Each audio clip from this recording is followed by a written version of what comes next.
ನಮಸ್ತೆ ಎಲ್ರಿಗೂ, welcome to Shri Om flavours kitchen. ಬನ್ನಿ ಇವತ್ತಿನ ರೆಸಿಪಿ ಏನಂತ ನೋಡೋಣ. ಇವತ್ತು ನಾನು ಮೂಲಂಗಿ ಚಟ್ನಿ ಯಾವ ರೀತಿ ಸಿಂಪಲ್ಲಾಗಿ ಮಾಡೋದು ಅಂತ ತೋರಿಸ್ಕೊಡ್ತೀನಿ. ಬನ್ನಿ. ಮುದ್ದೆಗೆ ಈ ಚಟ್ನಿ ಹೇಳಿ ಮಾಡಿಸಿರೋ ಕಾಂಬಿನೇಷನ್ ಆಗಿರುತ್ತೆ. ಇದನ್ನು ಜಜ್ಜಿ ಮೂಲಂಗಿ ಅಂತಲೂ ಕರಿತಾಯಿದ್ರು, ಅದು ಜಜ್ಜಿ ಮಾಡ್ತಾಯಿದ್ರು. ನಾನಿಲ್ಲಿ ತುರ್ದು ಮಾಡ್ತಿರೋದಕ್ಕೆ ಇದಕ್ಕೆ ನಾನು ತುರ್ದು ಮೂಲಂಗಿ ಚಟ್ನಿ ಅಂತಲೂ ಹೇಳ್ತೀನಿ.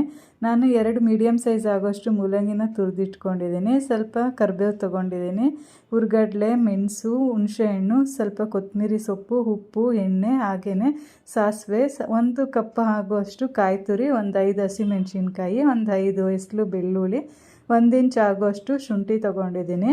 ಬನ್ನಿ ಇದನ್ನು ಏನೇನು ಇಂಗ್ರೀಡಿಯೆಂಟ್ಸ್ ಹಾಕಿ ರುಬ್ಬೋದು ಅಂತ ನೋಡೋಣ. 1 ಕಪ್ ಆಗುವಷ್ಟು ಕಾಯಿ ತುರಿನ ನಾನು ತೊಗೊಂಡಿದ್ದೀನಿ. ಹಾಗೆ ಬೆಳ್ಳುಳ್ಳಿ, ಶುಂಠಿ, ಹಸಿಮೆಣಸಿನ್ಕಾಯಿ ತೆಗೆದಿಟ್ಕೊಂಡಿದ್ನಲ್ಲ ಅದನ್ನು ಸೇರಿಸ್ಕೊಳ್ತಾ ಇದ್ದೀನಿ. ಈಗ ಹುರ್ಗಡ್ಲೆ, ಮೆಣಸು, ಹುಣಸೆಹಣ್ಣು ಮತ್ತು ಸ್ವಲ್ಪ ಕೊತ್ತಂಬರಿ ಸೊಪ್ಪು ಹಾಕ್ಕೊಂಡು ಗ್ರೈಂಡ್ ಮಾಡ್ಕೊಳ್ತೀನಿ. ಇದಕ್ಕೀಗ ರುಚಿಗೆ ತಕ್ಕಷ್ಟು ಉಪ್ಪು ಹಾಕ್ಕೊಳ್ತಾ ಇದ್ದೀನಿ. ಎಷ್ಟು ಬೇಕೋ ಉಪ್ಪು ಅಷ್ಟನ್ನು ಸೇರಿಸ್ಕೊಳ್ಳಿ. ನೀವು ರುಬ್ಬಕ್ಕೆ ಎಷ್ಟು ನೀರು ಬೇಕೋ ಅಷ್ಟು ನೀರನ್ನ ಸೇರಿಸ್ಕೊಂಡು ನಾನಿಲ್ಲಿ ಫೈನ್ ಪೇಸ್ಟಾಗೆ ಗ್ರೈಂಡ್ ಮಾಡ್ಕೊಂಡು ಬರ್ತೀನಿ. ಅಂದರೆ ತುಂಬ ಪೇಸ್ಟ್ ಬೇಡ, ತುಂಬ ತರತರಿನೂ ಬೇಡ, ಮೀಡಿಯಮ್ ಕನ್ಸಿಸ್ಟೆನ್ಸಿಲಿದ್ದರೆ ಸಾಕು. ನೋಡಿ, ಈ ಥರ ಇದ್ದರೆ ಸಾಕು. ಒಗ್ಗರಣೆಗೆ ಪಾತ್ರೆ ಕಾಯಕ್ಕೆ ಇಟ್ಟಿದ್ದೆ, ಸೊ ಅದಕ್ಕೆ ಸ್ವಲ್ಪ ಒಗ್ಗರಣೆಗೆ ಬೇಕಾಗಿರೋಷ್ಟು ಎಣ್ಣೆ ಹಾಕ್ಕೊಳ್ತಾ ಇದ್ದೀನಿ.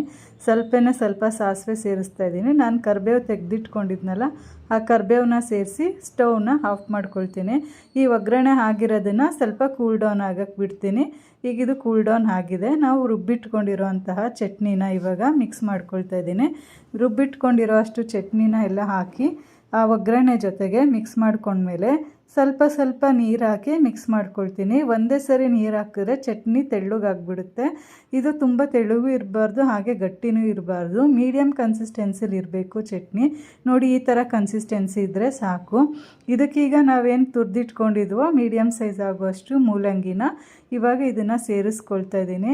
ಇದನ್ನು ಸೇರಿಸಿ ಮಿಕ್ಸ್ ಮಾಡಿದ್ರೆ ಮುಗೀತು. ಇಷ್ಟು ಸಿಂಪಲ್ಲಾಗಿ ಟೇಸ್ಟಿಯಾಗಿರೋಂತಹ ಈಸಿ ರೆಸಿಪಿನ ನೀವು ಮನೆಯಲ್ಲಿ ಒಂದ್ಸರಿ ಟ್ರೈ ಮಾಡಿ. ಇದೇ ಥರ ಕ್ವಿಕ್ಕಾಗಿ ಆಗುವಂತಹ ಟೇಸ್ಟಿ ಹಾಗೂ ಈಸಿ ಹೆಲ್ದಿ ರೆಸಿಪಿಗೋಸ್ಕರ ನಮ್ಮ ಚಾನಲ್ನ ಲೈಕ್ ಮಾಡಿ, ಶೇರ್ ಮಾಡಿ, ಸಬ್ಸ್ಕ್ರೈಬ್ ಮಾಡಿ, ಸಪೋರ್ಟ್ ಮಾಡಿ, ಫಾಲೋ ಮಾಡಿ.